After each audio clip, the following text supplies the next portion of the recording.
the Seattle Samurai, Russell Tupper-Brown. Next up, a cruiserweight match, 225 pounds here at the University of MMA. In the red corner, entering the cage right now, Russell Tupper-Brown. Big boy at 6 feet 2 inches tall. The 29-year-old's a southpaw, making his amateur fight debut, fighting out of Huntington Beach, California. Trains at Paulista Jiu Jitsu and Rampage Fitness Academy. He's a jiu-jitsu instructor at Rampage Fitness Academy, boasting a brown belt in Brazilian Jiu-Jitsu. Just graduated this year from Cal State Long Beach with a degree in physical therapy. Says he wanted to fight because he grew up wrestling. He loved the WWF. His big favorite wrestler, Macho Man Randy Savage, wrestling since he was 11 years old. He liked Randy Savage because he always takes on the big guys. A college football player at outside linebacker. Over at Rampage Fitness Academy, trains with Quentin Rampage Jackson, Chick Congo, and the always entertaining Tito Ortiz.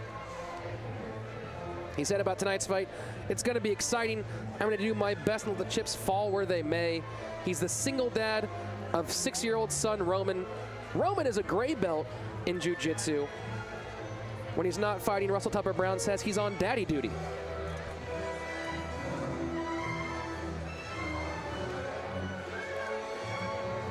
Chick Congo, another big European striker. A big yell from Tupper-Brown as he enters the cage. Very focused look. I think Russell might be here to hurt somebody. Yes, his opponent making his way to the cage, Drew Michealsen. And Russell's opponent here in this cruiserweight bout, in the blue corner, Drew Michealsen, standing 6 feet 1 inch tall. The 31-year-old is an orthodox fighter, also making his debut from the hometown of Santa Barbara, California, where I went to university myself, at the University of California at Santa Barbara, which stands for You Can Study Buzzed, which is very true, by the way. I used to do a car bomb before I studied for my midterms. Oh, wow. Yeah, just a little bit of whiskey, a little bit of Bailey's, a little bit of Guinness, and you can study for hours. It sounds dangerous to me. I did all right. Drew Michealsen fighting with Valhalla ETC. He has a Sambo background. We haven't seen much of that so far tonight. Not a lot of Sambo fighters here in the amateur ranks in California. In California, most grapplers have a jiu-jitsu background. Some people come from regular wrestling. Sambo is a combination of wrestling and judo and comes from Russia. Usually Sambo fighters come attack with a lot of footlocks. He probably wants to take his fight to the ground. Do you see it challenging for Drew Michealsen tonight at all, considering being a Sambo fighter, but we don't allow any rotational leg locks, no heel hooks, nothing of that nature? Yeah, maybe. It's going to be interesting. They still have their attacks. They can do the straight bar, straight knee bar, straight foot locks.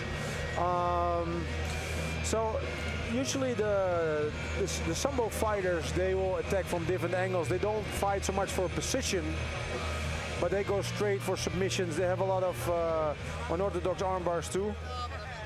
It's going to be interesting.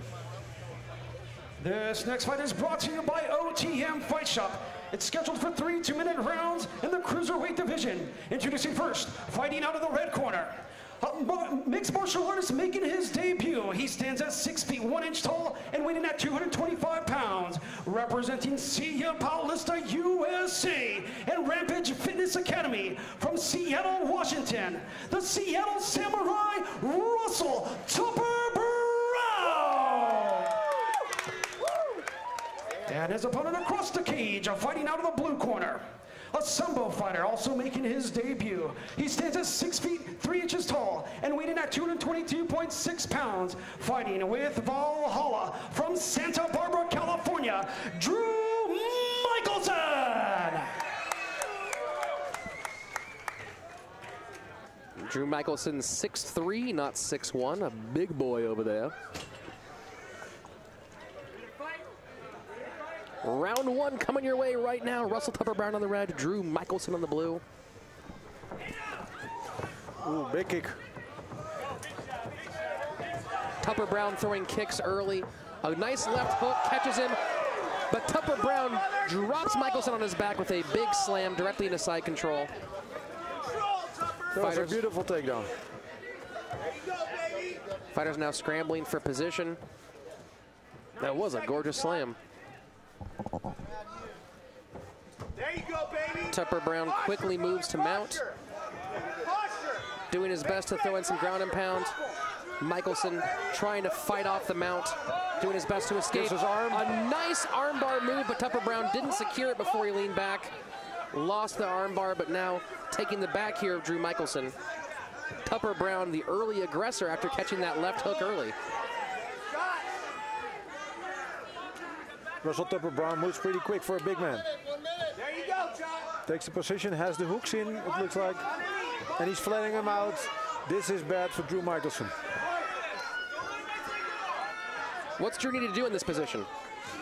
He should try to get on his side. Yes, bring the elbows towards the knees, but it's hard when you're being punched in the face. Referee yelling at Michealsen to do something. Michealsen agrees. It's about time for me to not get punched in the face so much. No, that's a bad position. He needs to get out there. Tupper-Brown fighting to establish some sort of better position, either for a submission or for some more ground and pound. But Michealsen doing a good job here of avoiding the damage he took earlier in this round. But Tupper-Brown, there's no quit in his gas tank. Tupper-Brown is a strong guy, but also pretty quick for a big man. And he's trying to flatten out Drew Michealsen. And he is, yes, he gets it done. It looks like he has one arm in for the choke. Big punches to end the round. Let's see. Drew Michealsen saved by the bell.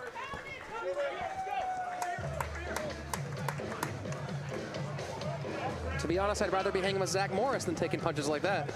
Yeah, those are heavy hands. You know, I got to be really impressed here with Tupper-Brown taking that big left hook right in the beginning, shaking it off, not too much trouble. He started off with a beautiful takedown, absolutely beautiful. He took the mount immediately, and from there took the back. He almost had an armbar. Very dominant grappler so far. You know, I don't think Michealsen can afford to spend much more time on the ground in this second round, especially considering how quick Tupper-Brown is to throw those big punches. Yeah, exactly. Tupper-Brown, really good grappler. Drew Michealsen here better keeps his distance right now and uses that reach. He's a big man, tall man, and he better stays away. Well, Tupper-Brown doing a good job of keeping it exciting like he told us it was. Let's see what he has in store for us here in round number 2.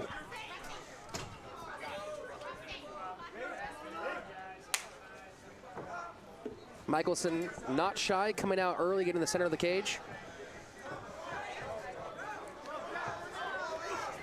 Oh, a big right hook from Drew Michealsen. Tupper-Brown takes it though, now pulls guard.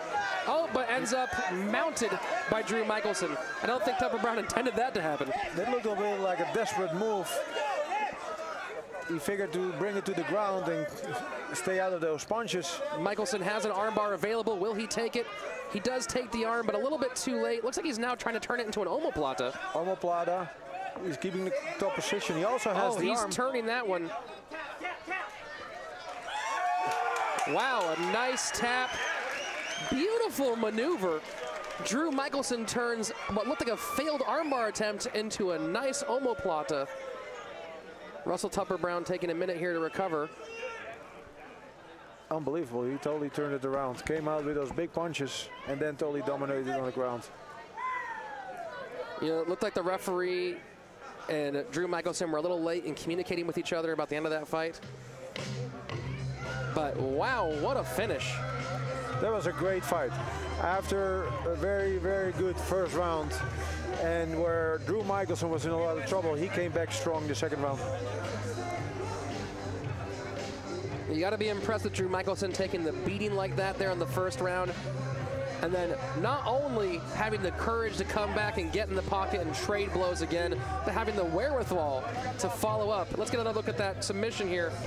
You can see Michealsen securing that arm. It looked like he'd almost lost an armbar beforehand, but once he found that he had the arm in that position, very smart to grab on to Russell Tupper-Brown, not let him roll out of that position. There he goes, leaning forward, cranking those hips. And we get a verbal tap. That might have been a referee intervention, but I think we're getting a verbal tap from Russell Tupper-Brown. Really great jiu-jitsu from Drew Michealsen. Absolutely. Great move, great transition. Now hopefully we get a chance to see the armbar he was going for first that led to the setup for that rolling omoplata. You know, if there was someone I thought would end with a submission here, I would have thought it'd been Tupper-Brown with all that quick movement. Tupper-Brown was doing so good in the first round, but he got hit with that big punch, and then in a desperate move brought the fight to the ground, but he was in a bad position the whole time. You can see how right at the beginning of that frame that he'd almost lost the armbar he was going for. He had it available, went to step over for it, and as soon as he felt like he was losing the position for the armbar, he rotates that arm into a perfect lock for omoplata. I'll tell you what, that is no fun for your shoulder. No, that hurts. Something really great when you get to see some of these larger fighters showing great jiu-jitsu skills. Sal Ariano with our official decision. All right, ladies and gentlemen, the punishment ends 42 seconds into the second round. For your winner by tap out, dude on omoplata, out of the blue corner, Drew Michealsen.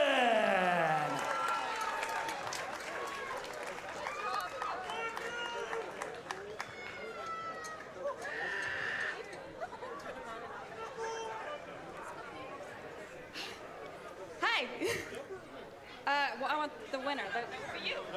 Congratulations, sir. That was a beautiful omoplata. I just spoke to your coach, and he told me that omoplata just got you your blue belt. How do you feel about that? That's awesome. I've been white for 2 years. Well, that was well done. That's a beautiful fight. I know you have a 6-year-old boy who is a wrestler, who's your inspiration. You want to talk to him about us? No, you have a baby on the way. You have a baby on the way that is supposed to be a wrestler. I'm sorry. No, I mean, I got waiting for my wife, gonna go home, celebrate. It's gonna be awesome. Beautiful fight, congratulations. Well done. Drew Michealsen. You heard it there, Drew Michealsen earning his blue belt tonight with a beautiful omoplata finish. You know, I gotta think that that's worth a blue belt. Absolutely, it was a great move. And not only how did it finish, but how he set it up was brilliant. Drew Michealsen, your winner by submission in round number 2. Here we get one more look. We got to see that the armbar he was going for, lost it. Was going for it for a second, made a good decision to switch it up. Locking the arm in position. You know, once they trap your body like that, there's nowhere for you to go. No, he was stuck. What a great night here for Drew Michealsen.